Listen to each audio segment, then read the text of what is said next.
Yeah, they don't really train it that way though.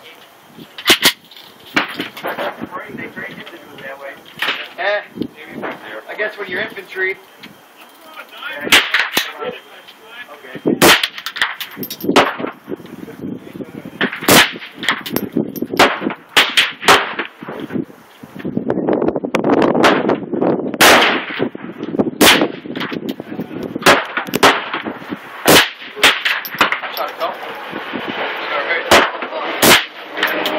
Yeah, I know.